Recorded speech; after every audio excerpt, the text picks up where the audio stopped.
Joining us now is Professor Adolph Reed Jr. himself. Great to see you, sir. Good to see you, sir.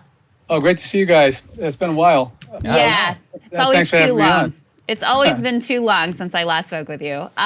So talk to us a little bit. I'll start right with the book. It's called The South, Jim Crow and Its Afterlives. Right. There's a few things to say about it. First, you very strenuously object to the idea that it's a memoir, because I think it really genuinely isn't, even though it tracks some of the events in your life as they pertain to the dissolution of the Jim Crow order and what those changes looked like, both for yourself personally, but across America. But I also listened to an interview that you did in which you described it as somewhat in reaction to the framing of the 1619 Project. So I wonder if you could lay out a few of those pieces for us. Well, yeah. I mean, I would say it's not exactly, the chronology is quite different because I actually started working on this around the beginning of the century, around 2002 or 2003.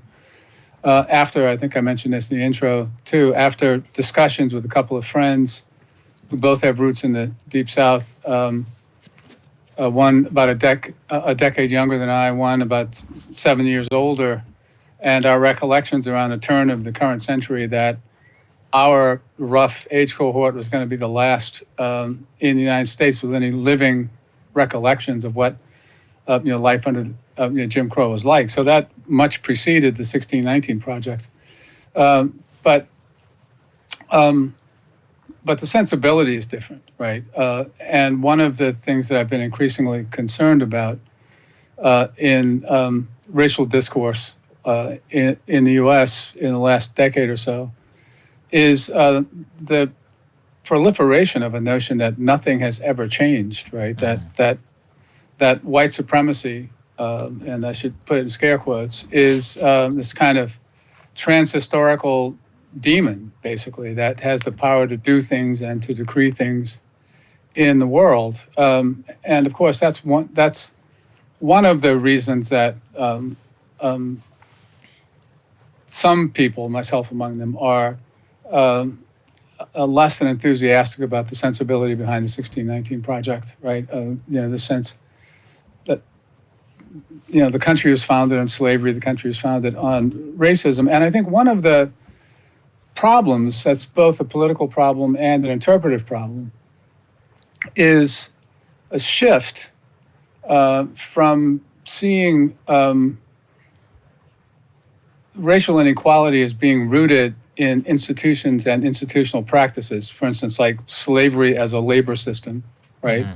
And segregation or Jim Crow as a complex of institutions, structures, laws, and other constraints, to seeing it as all about the attitude, and so that racism becomes, the answer to the question, right, of racial inequality. And as historian Barbara Fields, my good friend, famously said, the way that people talk about slavery now, and you could say this about the Jim Crow era and sharecropping and whatever else, is that the point of slavery was to produce white supremacy, right? Not to produce cotton, rice, and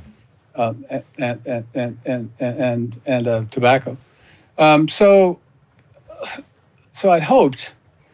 So yeah, my initial thought, and I didn't start writing this to write a book. I mean, I just started writing it to write it. I had no idea where it was going, and I very quickly wrote myself into that 15,000 word no person's land, which was too long for an article and too short for a book. But my idea was just to sort of leave some sort of record about what concrete quotidian life was like in the Jim Crow order, and what the order was itself, where it came from, what its historical sources and boundaries were, right?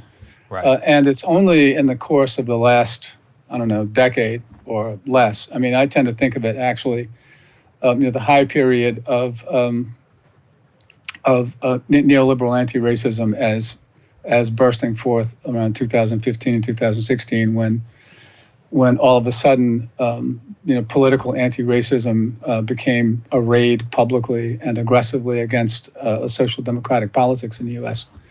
But yeah, it's only in that period, less than a decade, when I think the conceptual and the ideological problems that appear in the 1619 Project became much more general and definitive in American life. Yeah, if you were to ask me as an outsider to kind of look at your life's work, it would be emphasizing the role that class plays in American life and how you obviously cannot take that away from race, but that we have to talk about class if we're to solve so many of our problems. So could you outline then the book and its role in forming your overall outlook around class and perhaps even draw the Jim Crow to class pipeline that you saw that then informed, so much of what you've done for your entire career?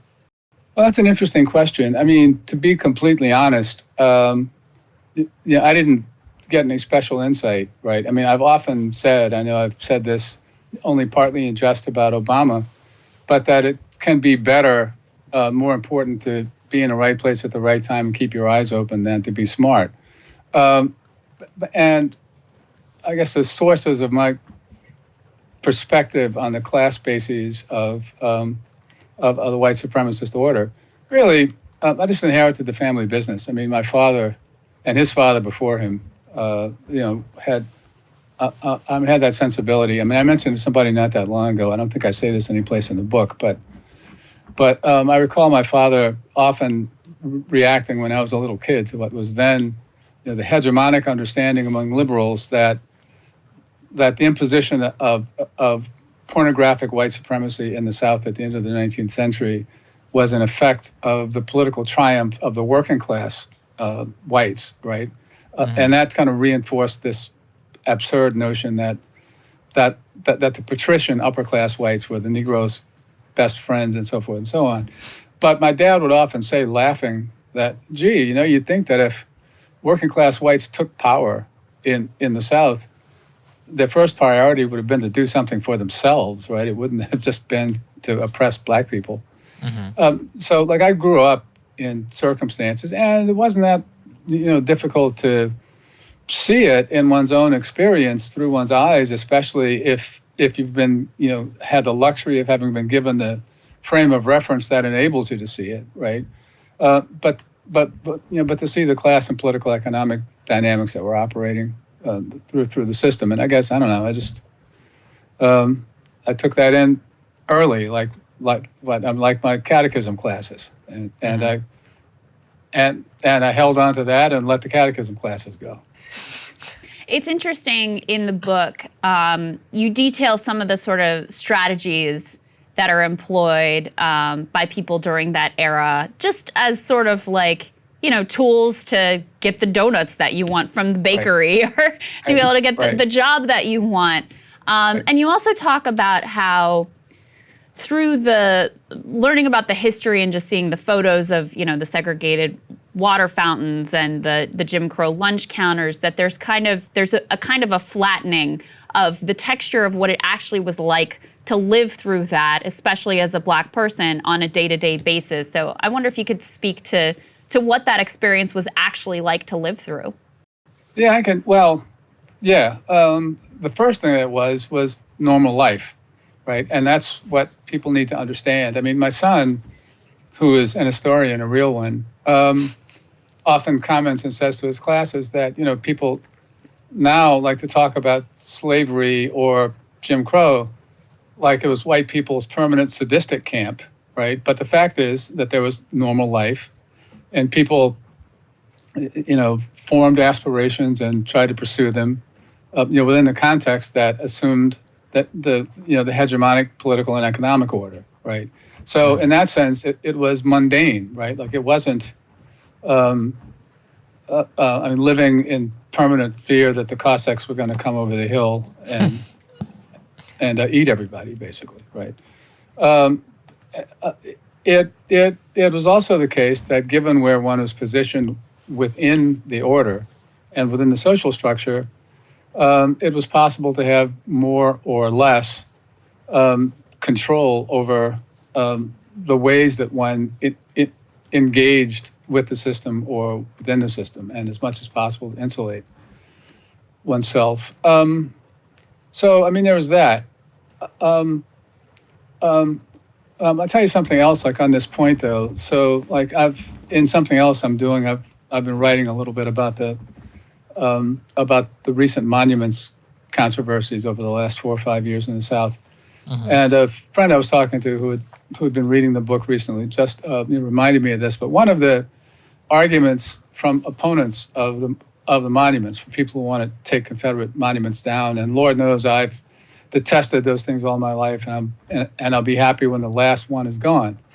But there's this bizarre kind of psychologistic argument that carries the stamp of so much of contemporary political discourse, but about, it talks about trauma and how Black people who grew up around these monuments, were traumatized every time they walked past them and so forth and so on. And my friend reminded me that I mentioned in the book that the street, the closest street or block that street that intersected with the block that my family lived on, it was named after a fellow named General Ogden. And until I was well into adulthood, well into my 30s, I had no idea who this General Ogden guy was. And I found out during a moment of controversy. But General Ogden, it turns out, was the commander of the Crescent City White League that led an armed insurrection against the Reconstruction government and its Metropolitan Police Force in 1874. Beyond that, there was a monument, the most odious of the four monuments that were removed in New Orleans, was one called the statue commemorating the Battle of Liberty Place, which was that insurrection. Right. Through my 20s, I think, or until well into them, that monument had been located at the foot of Canal Street, right behind like the end of the streetcar line. And I walked past it, I don't know how many times, and I never really paid attention to what it was. It just looked like a war monument. I didn't read the inscriptions on it, right? Because who would, right? Right. I mean, unless you were a tourist. And it's only much later that I learned that this thing was a commemoration of that odious moment, right? So I mean that there's and I think that the sensibility that's packed into these spurious notions that black people lived in a nightmarish concentration camp, basically under Jim Crow, just kind of feeds into with the current discourse of trauma as a basis for political claims, what I think transcends race, and it's kind of behind the curtain driving a lot of this. But anyway, I've talked so much I can't even recall now whether this is a response to It was ask. responsive. Well, that's what you're here for. Responsive. It's funny. I didn't know that you'd written on the monuments. It's fascinating here what you wrote in 2017, which is very prescient to current discourse. A focus on the past must not sidestep the need to confront what actually reproduces inequality in the present.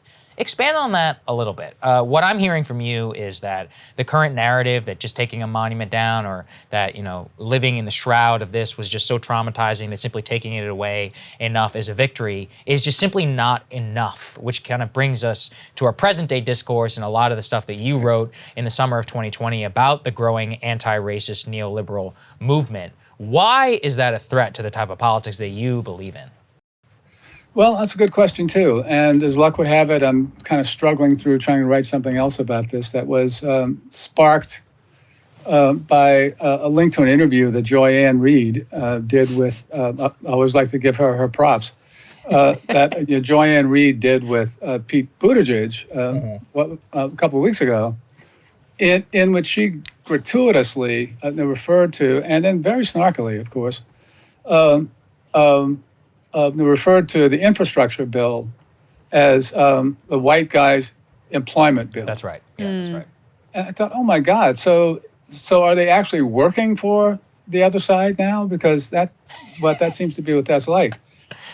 And what I've been thinking and coming to is that, and this is what I'm trying to write about now, because I've been asking for some time, why is it, right, that that the strain of contemporary anti-racist discourse insists that we understand present injustice in terms drawn from the past. Hey guys, thanks so much for watching. That's right. Just as a reminder, you can become a premium subscriber today. Watch the full show completely uncut, our reactions to each other's monologues. You get to listen to it. You get to ask us questions, all that good stuff. Link is right there in the description or at breakingpoints.com. Best of all, great way to say screw you to the mainstream media.